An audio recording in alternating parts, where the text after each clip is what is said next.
அப்படிப்பட்ட மகர ராசி என்பர்களுக்கு 7.5 ஆண்டுகளுக்கு பிறகு நல்ல காலம் பிறந்தாச்சு. எப்படி பிறக்குது? சனி போறது ரிலீஃப் மட்டுமா அப்படின்னா இல்ல, அத கூட சூப்பர் ப்ராக்ரஸும் நடக்கும். மிகப்பெரிய முன்னேற்றங்களும் அதிர்ஷ்டமும் திடீர் பணவரவும்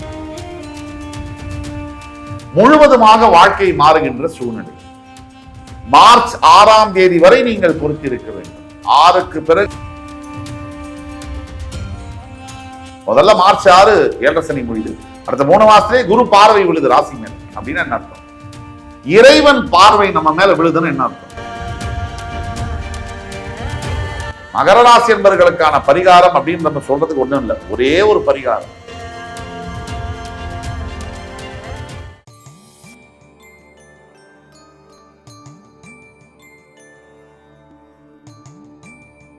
வக்ரதுண்ட மகாகாய சூரிய கோடி சமப்பிரப அவிக்னம் குருமே தேவ சர்வகாரியேஷு சர்வதா. தென்னாட்டுடைய சிவனே போற்றி, என் நாட்டவர்க்கும் இறைவா போற்றி. அன்பர்களே நண்பர்களே, இந்த புத்தம் புதிய காணொலியில் உங்கள் அத்துணை பேரையும் வரவேற்பதில் மிக்க மகிழ்ச்சி கூறி 12 ராசிகளுக்கான பலன்களை பார்த்துட்டு வர இந்த நேரத்துல இன்றைக்கு நம்ம பார்க்க போவது மகர ராசி. வருகின்ற ஆங்கில புத்தாண்டு 2026 2 பெரிய கிரக மாற்றங்கள் நடக்க போகுது. ஒன்று சனி பயிற்சி, மற்றொன்று குரு பயிற்சி.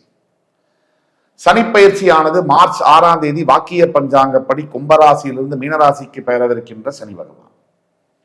அதே மாதிரி ஜூன் 2ஆம் தேதி மிதுனத்திலிருந்து கடகத்திற்கு பெயரவிருக்கின்ற குரு பகவான். இந்த 2 பயிற்சியானது 12 ராசிகளுக்கு என்ன பலன் தரும்? அந்த வரிசையில் இன்றைக்கு மகரம். காலபுருஷ தத்துவத்துக்கு 10ஆம் வீடு கர்மஸ்தானம். 7.5 வருஷம், அதாவது வாக்கிய பஞ்சாங்கப்படி கும்பத்திலிருந்து மார்ச் 6ஆம் தேதி மீனத்திற்கு போகும்போது 7.5 சனியானது மகரத்திற்கு முடிய போகிறது. 7.5 வருஷம், கிட்டத்தட்ட 7.5 வருஷம். எனக்கு தனிப்பட்ட முறையில 12 ராசிகள்ல மகர ராசிக்கு தான் அதிகமான ஃபாலோவர்ஸ். சிம்ம ராசி மற்றும் மகர ராசிக்கு அதிகமான ஃபாலோவர்ஸ். கடந்த 7.5 ஆண்டு மகத்தான இந்த மகர ராசி மக்கள் எண்ணற்ற துன்பங்கள், கிட்டத்தட்ட பல லட்சக்கணக்கான மகர ராசி என்பவர்களுக்கு வேலையை இழந்து, உடைமையை இழந்து, உறவை இழந்து, உரிமையை இழந்தாச்சு. பல அவமானங்கள், சிண்டு வண்டெல்லாம் நம்ம மேல பேசுறது, இப்படி மனம் சுக்குநூறாக உடைந்து போன நிலைமையில எப்பவுமே நாம் பேசும்போது அது சுலபமா இருக்கும், கேட்கும் போது சுலபமா இருக்கும். ஆனால் கஷ்டப்படும் போது அந்த வலி என்பது அது சொல்லி மாளாதது. அப்படிப்பட்ட மகர ராசி என்பவர்களுக்கு 7.5 ஆண்டுகளுக்கு பிறகு நல்ல காலம் பிறந்தாச்சு. எப்படி பிறக்குது? 12 ராசிகள்ல நம்பர் 1 வர்ற ஆண்டு, அடுத்த 3 ஆண்டு 4 ஆண்டுக்கு நம்பர் 1 இடத்தை பிடிப்பது மகரம். எப்படி நம்பர் 1? பொதுவா உங்களுடைய பாதசனியானவர் 7.5 சனி முடிஞ்சு வாக்கிய பஞ்சாங்கப்படி மார்ச் 6 மிதுனத்துக்கு போறாரு. அப்படி மீனத்துக்கு போகும்போது அது மட்டும் இல்லாம சனி 7.5 சனி முடியறது மட்டும் இல்லாம ராசிநாதனான சனி பகவான் ராசிக்கு 3ஆம் இடத்தில் போய் உட்காருகிறார். இது அடுத்த மிகப்பெரிய கோல்டன் அட்வான்டேஜ். இந்த 3ஆம் இடத்திற்கு வரக்கூடிய சனி பகவானால் முதல்ல என்ன நடக்கும்? சனி போறது ரிலீஃப் மட்டுமா அப்படின்னா இல்ல, அத கூட சூப்பர் ப்ராக்ரஸும் நடக்கும். மிகப்பெரிய முன்னேற்றங்களும் அதிர்ஷ்டமும் திடீர் பணவரவும் மிகப்பெரிய மாற்றங்கள், வாழ்வியல் மாற்றங்கள் நடக்கும். ஒரு உதாரணத்துக்கு சொல்ல போனா, இது நாள் வரை ஏதோ பாதசனியின் காரணமாக சனி கடைசி ஸ்டேஜஸ்ல இருந்தால் கூட அந்த தொட்டு தொட்டு தொட்டு தொட்டு கொட்டிக்கிட்டே தேல் கொட்டிக்கிட்டே இருக்க மாதிரி இருந்து வந்தது. முழுவதுமாக வாழ்க்கை மாறுகின்ற சூழ்நிலை. மார்ச் 6ஆம் தேதி வரை நீங்கள் பொறுத்திருக்க வேண்டும். 6க்கு பிறகு வாழ்க்கை மாறும். அதாவது உபதேசஸ்தானத்திற்கு போகக்கூடிய ராசிநாதன் இத்தனை வருஷமா எந்த முயற்சி எடுத்தாலும் சரி வரல. 10 மணி நேரம் வேலை செய்ய வேண்டிய இடத்துல 14 மணி நேரம் வேலை செய்யறேன். ஆனா என்ன சரியாக வேலை செய்ய மாட்டேங்கிறாங்க. இனிமேல் எப்படி இருக்கும்னா, நீங்க 5 மணி நேரம் வேலை செய்யணும், நல்லா இருக்குப்பா, ஃபர்ஸ்ட் கிளாஸா ஒர்க் பண்ற, இதுதான் மாற்றம். நீங்க எடுக்கக்கூடிய எல்லா புதிய முயற்சிகள், ஏன்னா அது முயற்சிகளை குறிக்கக்கூடிய உபதேசஸ்தானம்ங்கிறதுனால நீங்க எடுக்கக்கூடிய எல்லா புதிய முயற்சிகள், புதுசா நீங்க ஏதாவது ட்ரை பண்ணணும்னு நினைக்கிறீங்க, வேலை மாற்றங்களா, இந்த வேலையை மாத்திக்கலாம், வேற புதுசு வேலைக்கு போகலாம். அதே மாதிரி இருக்கிற இடத்துல இருந்து டிரான்ஸ்பர் வாங்கிட்டு வேற ஊருக்கு போகலாம், இந்தியாக்குள்ளேயோ இல்லை இந்தியா வெளியிலேயோ.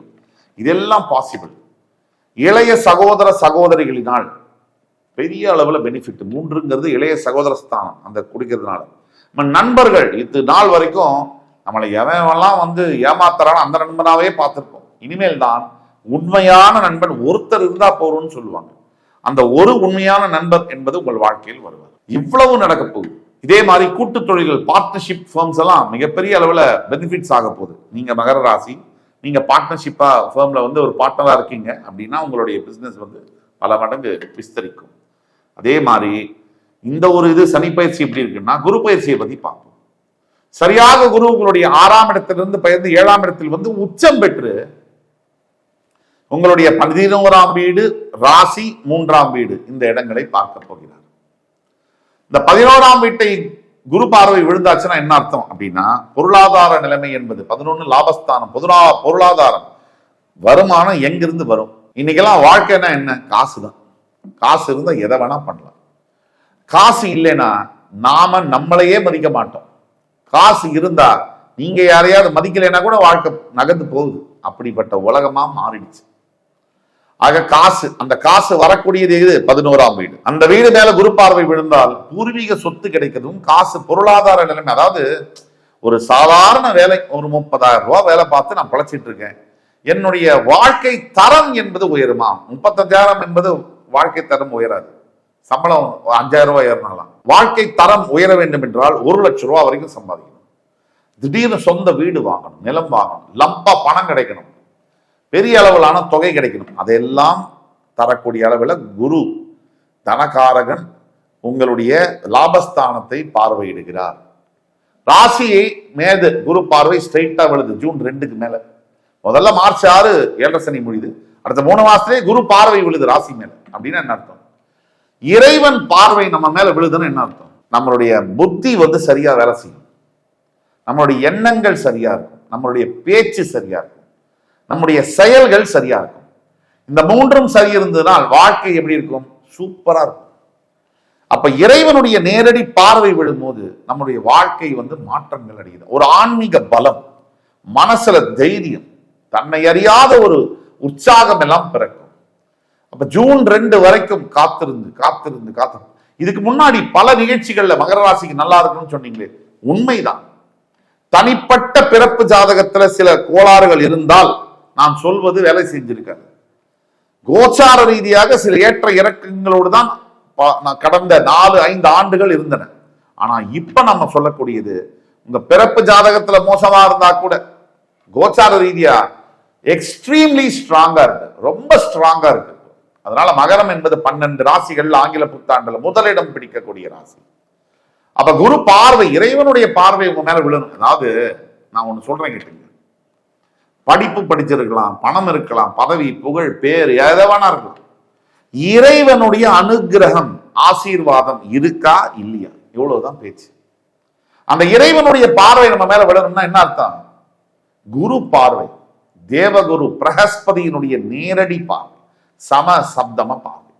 இறைவன் பார்வை நம்ம மேல விழுந்தா நம்ம யாரையாவது செய்ய போனோம், நம்ம பார்த்தாலே வழிவிட்டு நமக்கு என்ன செய்யணுமோ அதை அவங்களே செஞ்சு கொடுப்பாங்க. அதுதான் இறை பலம்.